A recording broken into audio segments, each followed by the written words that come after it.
Hi, lovely viewers, and welcome to yet another session which is going to be really useful for grade 11 and 12. And in continuation with our last video, today we are going to be working on part 2, and the lesson for today is Introduction to Related Rates. So let's get started. In this session today, our learning objectives would be to learn how to calculate the related rates in applied context. Also, you will, towards the end of this session, look at some important questions on the topic of related rates, and that will help you to really prepare well for your AP Calculus AB exam. So today in this session, we are going to be working on part 2 of the chapter that we started a few days back, which was from AP Calculus AB Unit 4, Contextual Applications of Differentiation. So let's, without any delay, start with the session. And before we dive into more about the related rates, let me make you recall the concept of the two types of rate of change, the average rate of change and the instantaneous rate of change. So I want you to consider a function f of x, and this function is representing some quantity that is varying as the value of x is changing. So as x changes, you know f of x is also undergoing some change. Now this change you will be calculating.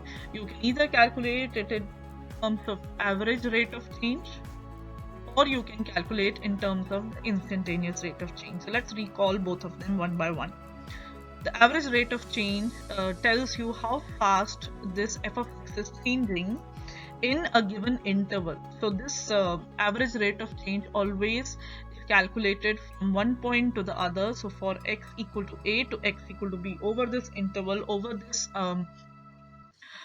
interval, you will see how f of x is changing, how fast it is changing, and that is what is given by the value of the average rate of change. But if you look at the instantaneous rate of change, as the name suggests, it will be at some instant.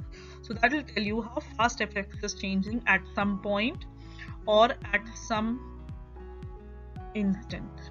Okay, so which instant, which point, that would be given to you. Maybe for example at x equal to a we are trying to see, at that specific point or that specific instant, the rate of change is called as instantaneous rate of change. Now your average rate of change and instantaneous rate of change, how are they related? So we could summarize their relationship by these lines.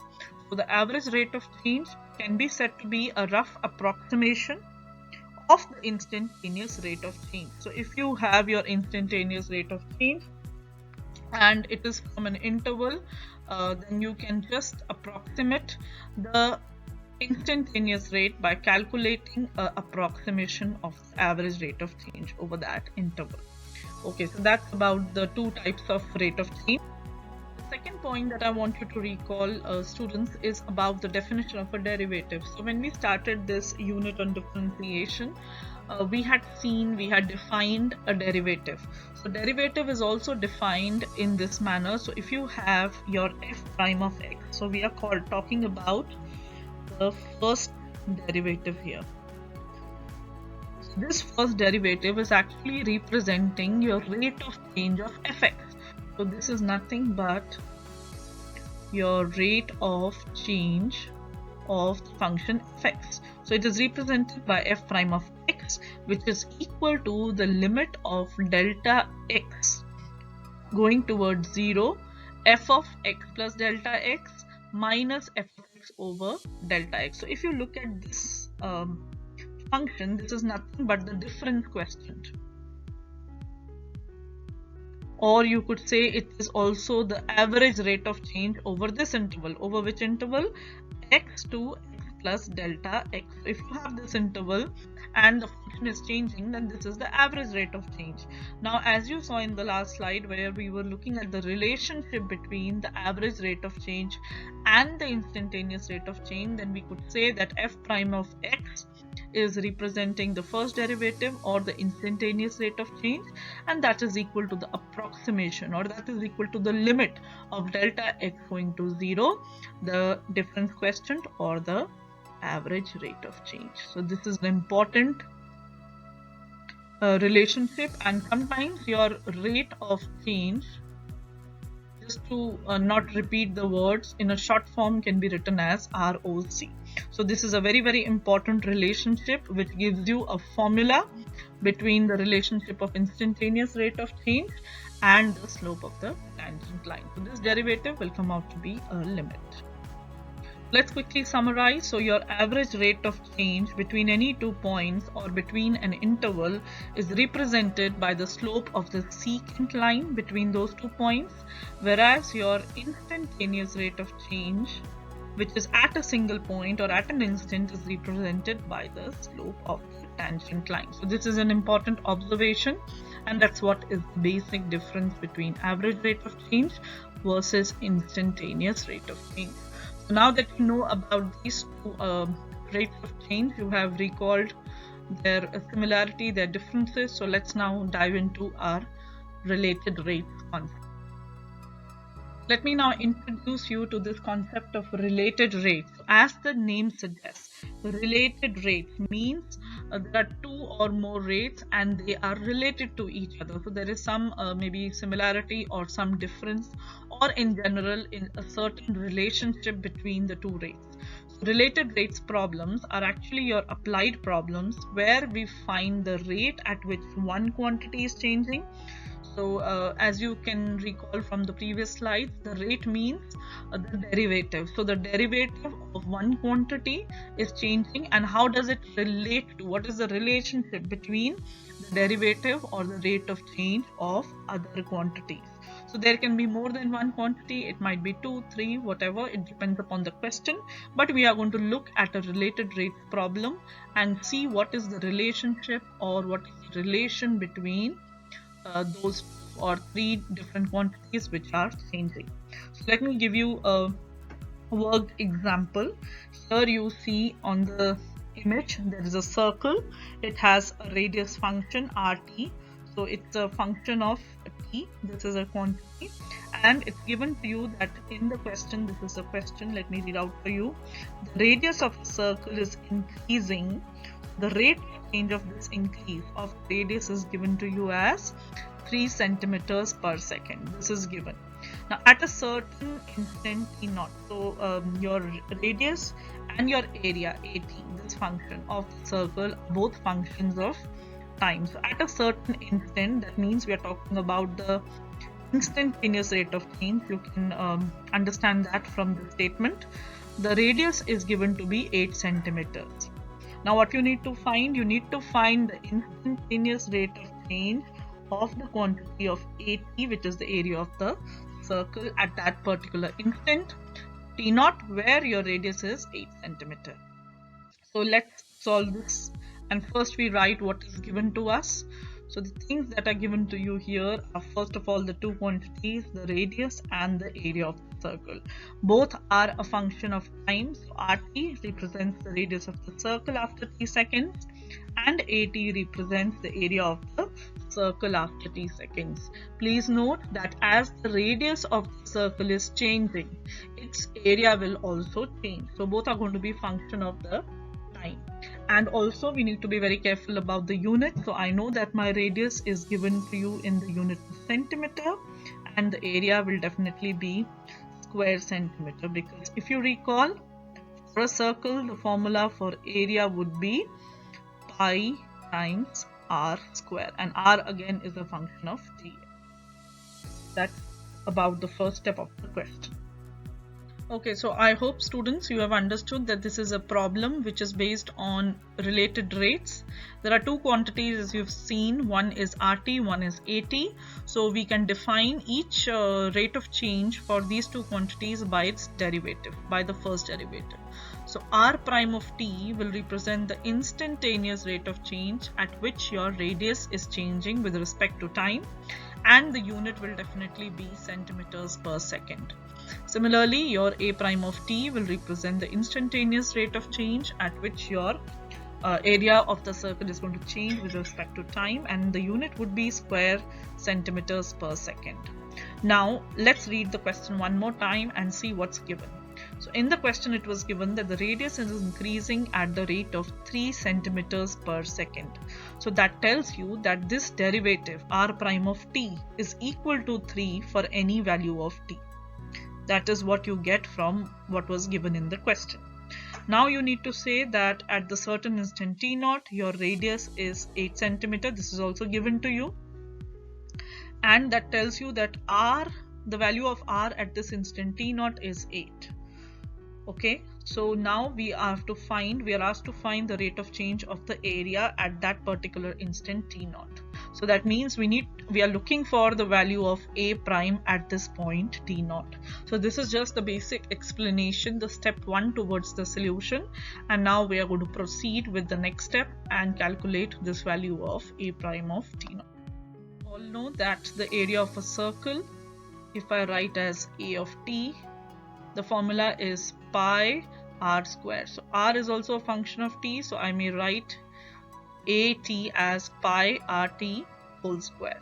So in order to find this a prime at t0, we need to take the derivative of at, this function. So in order to relate a prime of t0 with other quantities like your r prime of t0, we will use this equation and then solve for this part. So at is the formula. Now we are differentiating, so let's differentiate equation 1 with respect to which variable? Both are functions of time, so we are going to differentiate with respect to t. So d by dt of at, which is going to be your a prime of t, this is what we are looking for, the rate of change, the instantaneous rate of change to be very precise at the time t equal to t0. So this is going to be d by dt of the formula. So this you have the power here, so definitely power rule is what will help you to get the derivative. So you apply the power rule here and 2 comes down, 2 pi r t, the power reduces by 1, and then r prime of t, the derivative. Now let's conclude. We are going to now substitute in place of t, because we are calculating instantaneous rate of change at the instant where the time is t0. So we substitute t as t0. So a prime at the point t0 is equal to 2 pi r at the point t0 and its derivative at the point t0. Now these two values are already given to you. If you look at the question carefully, r of t0 is 8, r prime of t0 is 3. So we just need to substitute. So 2 pi times 8 times 3, multiply, and you get your a prime at t0 as 48 pi. So what we can conclude from here, that at a particular instant t equal to t0, the area of the circle is increasing at the rate of 48 pi square centimeters per second. So that was a question on related rates, where you related the two different rates, r at t0 and a prime at t0. Okay, so let's practice one question. This is example 1. Suppose x and y are both functions of time t. So that means x is a function of t and y is also a function of t. This is what is given to you. And then you are given a relationship between the two variables x and y. Let us mark this equation as the first equation. So x squared plus 3y equal to 4. What we need to find? We need to find an equation that describes the relationship between the rate of change of x with respect to time. So let's simplify this question first of all before we solve it. So I'm highlighting here the rate of change of x with respect to time. So by our previous discussion in the slide, I'm sure you are able to recognize that the rate of change of x with respect to time can be represented by the derivative dx by dt. Okay, and we need to relate this, we need to find the relationship, as you find this word, between the rate of change of y with respect to time. So this is the second thing. I will change my color again. So rate of change of y with respect to time, and we can write this by the derivative dy by dt. Now how do you understand or how do you identify that this is a problem on related rates? Because you are given in the question that you need to find the equation between these two variables xt, yt, such that relationship relates the two rates of change. One with dy by dt, this derivative, and second dy by dt. So this is a related rates problem. So we have successfully identified that this is a related rates problem. Let's now solve this stepwise and find the equation between these two quantities. Okay, so step 1, I'm rewriting the first equation which shows the relationship between the two variables x and y. So x square plus 3y equal to 4. This is the first equation that we are assuming, and what we need, let's recall, we need to find the relationship between the two related rates dx by dt and dy by dt. So definitely if we look at the first equation and if we look at the question once more, that in order to give the relationship between these two derivatives we need to differentiate the given equation. So let's do that. Differentiating equation 1, and because both x and y are given in the question to be functions of t, so therefore we are differentiating with respect to the variable t here. So what do we get? Let's do power rule. 2x dx by dt, that is the derivative of the first quantity x square. Now let's take the derivative of the second quantity, plus is as it is 3 times dy by dt, and because 4 is a constant, its derivative is going to be 0. So here we have now got the two things. Let me just highlight the first rate of change dx by dt, this is what we needed to relate, and the second one dy by dt. So let's just rearrange this equation in a better form so that we are able to show the relationship. So dy by dt, I'm keeping this term here and taking this one to the other side, so it becomes negative 2x dx by dt. And remember, there is a 3 multiplied, so 3 times this is equal to this. Now if you want to simplify a little bit more, though it is not needed, you can write this in this manner. So I take the 3 to the other side, it gets divided, and that would be your final answer. And let me just highlight, we have related the two related rates dy by dt and dx by dt in the form of this equation. So that's your final answer. I hope that is clear to everybody. Okay, so let's now solve another question. This is example 2 on related rates problem. As you can see, it is a multiple choice question, A, B, C, D. There are 4 options. So let's see which one is the correct one. So let x and y be functions of time t. That means just similar to the previous question, x and y, both the variables, are functions of the third variable t, and there is a condition given, sum of x and y is constant. That means if I add the two quantities x of t and y of t, I'm getting some constant. So let us say it is a k constant, any constant we are taking here. So this is a condition which is given to you. So let's mark this equation as number 1. Now what you need to find, which of the following equations, so out of these A, B, C, D 4 options, which one is describing the correct relationship between the two rates of change. Similar to the previous one, this is rate of change of x with respect to t and rate of change of y with respect to t. So we are looking at the two derivatives. So out of A, B, C, D, which one is representing the relationship, the correct relationship between the derivative of x and the derivative of y, and both are with respect to time. That's what we need to find. So now that we've understood the question, let's proceed with the solution. And because it is a question on rate of change, we are definitely going to differentiate. So let's differentiate equation 1 with respect to the third variable, which is t here. Okay, so equation 1 we are differentiating, and what we get is dx by dt plus dy by dt is equal to, because this is a constant, so its derivative is going to be 0. That is going to be the first step towards the solution. Okay, so from the last slide we have got dx by dt plus dy by dt is equal to 0. So we had got this thing when we differentiated both sides of the given equation with respect to t. Now let's rearrange it a little bit so that we can look at the 4 options and see which one is matching. So I can write, let's keep my dx by dt here. I can take my dy by dt on the other side of the equation, okay, so that I'm able to write a good relationship. And because this is positive here, it moves to the other side, it becomes negative.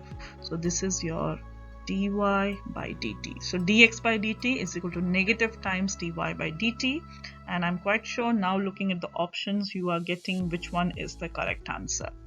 The correct answer is going to be B. Here you can see the similar value, dx by dt is equal to negative dy by dt. So very simple, easy related rates problem, and this is how you can solve a multiple choice question on this topic. And let me remind you, this is a very important question on AP Calculus AP exam. Now it's time for all of you to test yourself, to try this question as a part of your homework to check your understanding. And again, it is a multiple choice question, ABCD. You have to choose the correct one. Feel free to put your answers in the comment section. I will tell you what is the correct answer and check your solution.